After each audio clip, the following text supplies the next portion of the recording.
Oh, hello there. Yes, well, good grief. Once again, it is indeed the weekend, and I'm very pleased to say it will be half term. Hooray for me, yes. Oh my goodness, leaving work at 3:30 and long holidays and don't do any work and turning all the kids trans. Cool, it's no wonder I'm exhausted. Anyway, today we'll look at very, very sensible things that the right-wing non-grifters are coming out with. There was lots of it yesterday, and I think some of it makes perfectly and coherent lots of sense in a very English sort of way. So, in the Telegraph, we had Natural England accused of favouring rewilding over saving farmland. Yes, calls for body to be scrapped for being ideologically wedded to concept of conservation and removing food productions from the countryside. Yes, but of course, yeah, what we need is for these natural types to think about what exactly is a natural landscape, because obviously it's large fields with hedgerows with tractors on them, isn't it? Yes.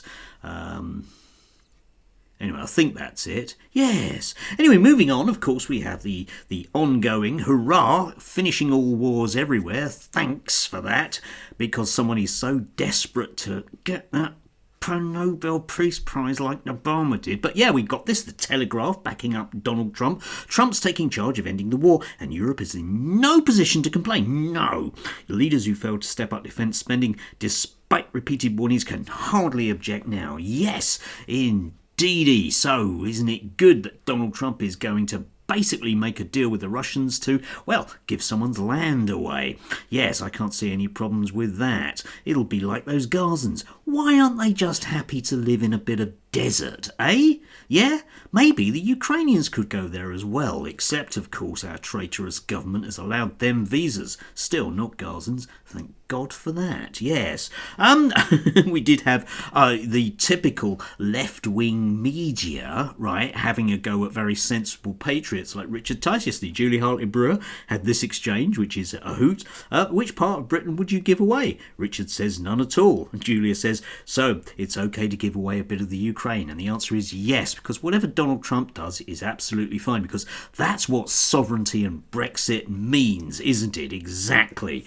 Yes. Did have to really agree with Darren Grimes, perhaps inevitably. Net zero in action, UK versus the US, which didn't commit economic suicide like we have. Yeah, which isn't actually proper English, but never mind, Darren. I want to weep. He wants to weep. You can, Darren, when I think of the manufacturers sent abroad.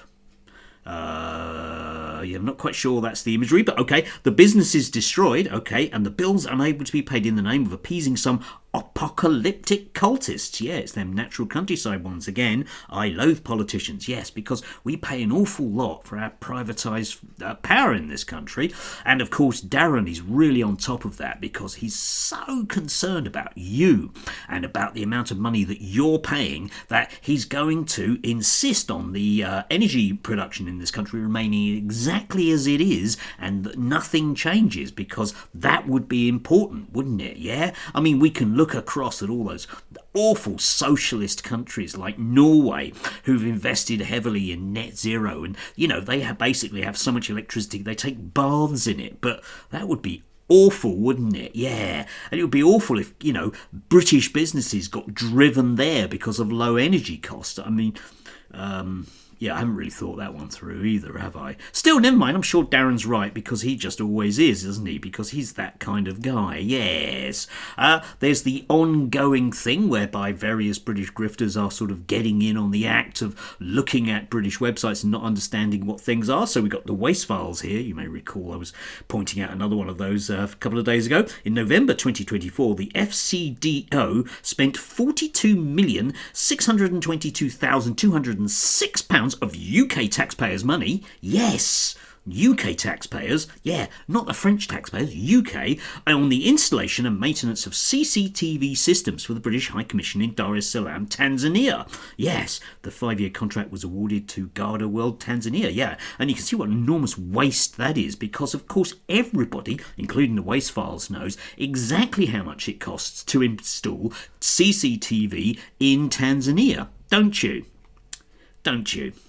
Yeah, it's bound to be over 42 million quid, isn't it? Isn't it? It's bound to be, yeah. Still, don't bother looking into it. Don't bother trying to apply logic to any of these things, okay? Because that way it might involve various problems and you'll just end up on the wrong side of history, like Julia Hartley Brewer asking proud patriots difficult questions about things they can't quite explain.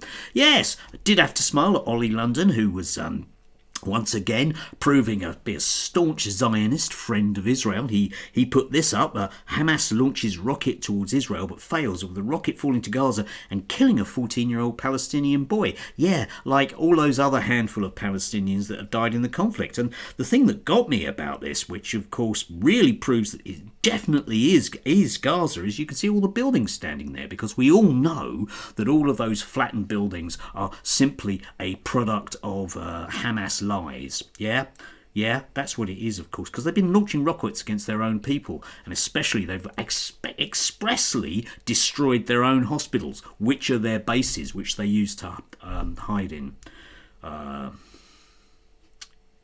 Yeah, I haven't really thought that one through either. But anyway, I'm sure Ollie's right, and I'm sure this isn't an old bit of footage, because you'd be a fool and a communist to say that to him. Anyway, he was very, very keen on backing up Elon Musk, who's the busiest man in the world right now.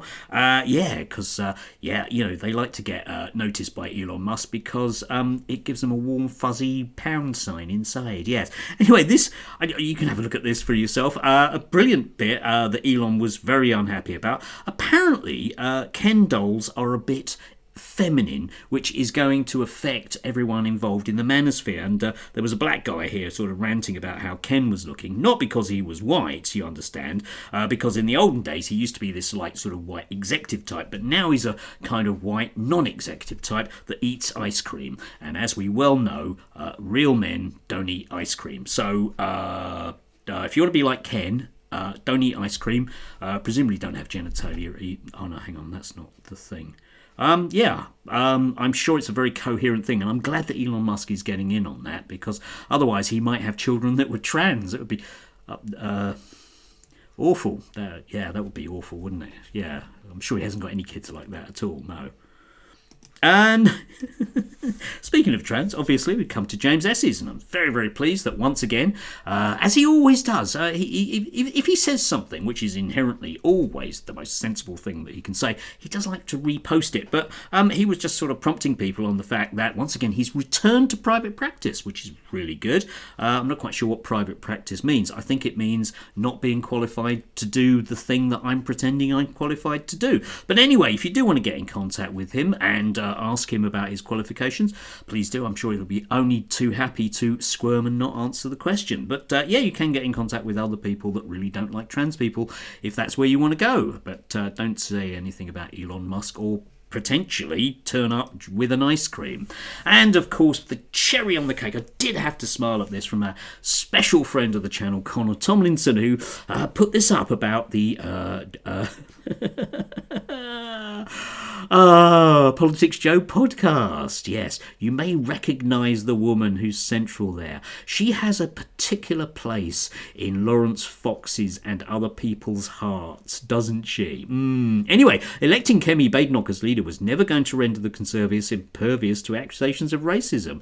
No, because they're racist, Connor, like you are, mate, aren't they? That's why. Any more than it's going to be Suella or any of the other ones. Priti Patel. Yes, because they're all into that other forms of hierarchy, like, those evil sociologists say. They don't care about moral consistency. Here we go, folks. They will not stop. It's coming. They will just label her a collaborator to white supremacy and continue grifting. Yeah, imagine that. Imagine being a grifter and just telling lies from an ideological position. Not our Connor. Oh no, he works for God, doesn't he? Bit like Ollie, bit like Elon, bit like Donald Trump. Aren't they? They are truly blessed, as indeed are we, at receiving the bounteous thoughts into our tiny empty heads. Yes. Anyway, do have a lovely net zero day, and do go out and cherish those hedgerows, natural as they are. Yes, enjoy. Have a lovely one.